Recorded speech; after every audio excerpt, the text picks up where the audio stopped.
The 2015 to 2017 Ducati Monster 821. What does you do when you have a powerful and popular naked sport bike such as the Monster 1200 and a smaller, simplified version of same with an 803cc powerplant? You simply add a third model, according to Ducati. Introducing the stopgap Monster 821 siblings. The base model carries many of the genetic markers associated with the Monster range with a 112 horsepower engine and host of electronic gadgets that never made it onto the entry-level 797 model. This plugs a significant gap in its naked Monster lineup and gives us an entry-friendly model with a taste of the refinement typically enjoyed on the larger displacement rides. Ducati followed up with the race-tastic stripe version that pulls adjustable front suspension components off the top shelf for another layer of ride quality control.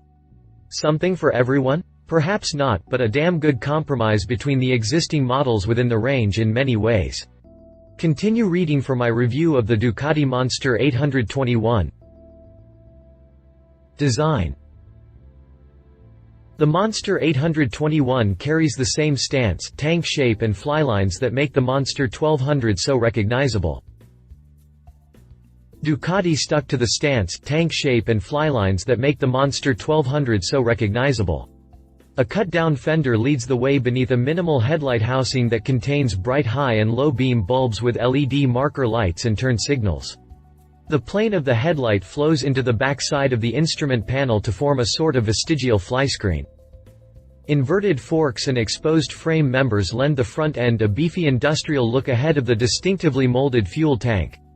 The stock saddle can be adjusted to meet the rider's butt anywhere between 30.9 inches and 31.8 inches off the ground, and the factory offers a range of seats that can get as low as 29.3 inches high for the vertically challenged riders out there. Most riders will be able to strike a fairly upright riding posture, but the short bars are going to strongly encourage a more aggressive pose. A small fairing conceals the wide pillion area of the seat when it's not in use, but when you do need to carry a passenger there's a set of flip-out foot pegs and oh-shit handles to help keep them on the bike. Naturally, this comes with the sensual curves one expects from an Italian street bike in spite of its general lack of body panels. In other words, just exactly what one expects from Ducati. Chassis. Stoppies ain't your thing? There's a setting to prevent them. Stoppies make you hot? There's a setting for that too. Don't want abs at all? Switch it off at any time. The Monster's race-inspired frame pushes the stressed engine concept to the limit with all parts of the frame, subframe, as well as the rear suspension, bolted up to the drivetrain. Up front, a few patches of trellis-type webbing locks the steering head in at 24.3 degrees with 3.7 inches of trail, numbers that give the Monster 821 some very responsive handling that is really quite eager in the corners. Rather than trying to be edgy or cute, the factory opted for a confidence-inspiring, two-sided swing arm that looks like it can get the job done safely. Both the base model and the Stripe sport inverted, 43mm front forks, but while the base model stems are pure vanilla, the Stripe boasts adjustable rebound damping as well as variable spring preload. Out back, the Sachs monoshock provides the same level of adjustment to both models. A pair of 17-inch, 10-spoke cast alloy rims round out the rolling chassis with hoops that are commensurate with the 821's capacity for sporty riding. Pirelli's Diablo Rosso 2 tires come with the proprietary enhanced patch technology and functional groove design needed to safely transmit the power to the pavement, even in wet conditions. We find our first bit of gadgetry in the anchors. First, the mundane, a pair of 4-pot, Brembo monoblock M4-32 calipers bite dual 320mm front discs with a twin-pot caliper and 240mm disc to control the rear. All of that is fairly typical fare nowadays, but Ducati sweetened the deal with the Bosch 9MP ABS that monitors brake pressure and provides 3 levels of intervention so you can dial in for the conditions and/or your skill level. Stoppies ain't your thing? There's a setting to prevent them. Stoppies make you hot? There's a setting for that too. Don't want abs at all? Switch it off at any time.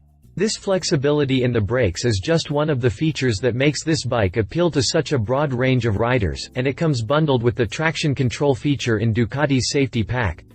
At the end of the day, the front brakes are strong and dependable, but the rear feels a little vague, but that's okay since 70% of your stopping power is up front anyway. Drivetrain. Not only does this mill provide a performance upgrade over its smaller Monster sibling, it comes with a taste of the top shelf to give riders more of a big bike experience. The DTC serves to provide another layer of safety and flexibility with a total of 8 profiles for variable levels of intervention. It works with the ride-by-wire throttle to reduce power in order to restore traction if the rear end breaks loose, and much like the ABS feature, it can be turned off in its entirety for relatively raw throttle control. I say relatively because it's still an RBW system that treats throttle setting at the grip as more of a guideline than an actual rule for seamless transitions through the RPM range. It also comes with 3 separate power delivery modes that lets you tailor for power curve preferences and can even restrict output to 75 horsepower, down from 109 ponies at 9,250 revolutions per minute. Torque output maxes out at 7,750 revolutions per minute with 64 pound-feet of twist. These high revs come courtesy of the desmodromic valve train that eliminates valve springs and valve float through the use of push open and pull close cams. The Testastretta L twin breathes through 4 valve heads and 53 mm throttle bodies with a catalytic converter and stainless steel exhaust to deal with the waste gases. An 88 mm bore and 67.5 mm stroke gives the mill its 821 cc displacement as well as its sizzling hot 12.8:1 compression ratio. Not only does this mill provide a performance upgrade over its smaller Monster sibling, it comes with a taste of the top shelf to give riders more of a big bike experience. A slipper clutch serves as a final layer of rear-wheel contact patch security between the mill and the 6-speed gearbox. Price. Ducati turns loose of the base model Monster 821 in red or dust gray for $11,695 MSRP and the 821 stripe for $12,395 in the red and white stripe livery. Competitor. I think the FZ09 from Yamaha presents the best compromise between features and price and is probably most likely to appeal to the same sort of buyer. Of the available models, I think the FZ09 from Yamaha presents the best compromise between features and price and is probably most likely to appeal to the same sort of buyer. Looks-wise, the Monster and FZ both follow the naked formula fairly faithfully. The FZ sports a minimal headlight can with standoff turn signals and beefy, inverted front forks, but while Ducati makes you upgrade to the more expensive stripe for an adjustable front suspension, Yamaha runs variable preload and rebound damping on its base FZ forks. Yamaha saved some money on the ABS by leaving it on the shelf along with the other brake upgrades, so ultimately, the FZ may not be quite as new rider-friendly as the 821 in that respect. Yamaha's crossplane concept engine packs in a few extra cubes with a total of 847 cc versus 821 cc in the Duc, and while the tuning fork company's engine control isn't as sophisticated as the Monster's, it's still a ride-by-wire system with 3 available power delivery modes at your disposal. Said power is almost identical with both bikes clocking around 64 pounds-o grunt. The 3-banger construction of the Yamaha mill will produce that power with much less in the way of vibration, so that's something to keep in mind. The price difference is another. By shaving a few technological gems from the program, Yamaha manages to put out the FZ09 for a mere $8,190 for over $3,500 in savings. Honestly, it's up to you whether the features are worth the extra price. He said. Myself, I'm kind of torn. On one hand, I already know how to ride, and so I don't need the various safety crutches.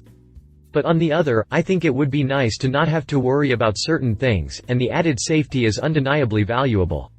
I think at the end of the day, I think the safety wins out over my pride. She said.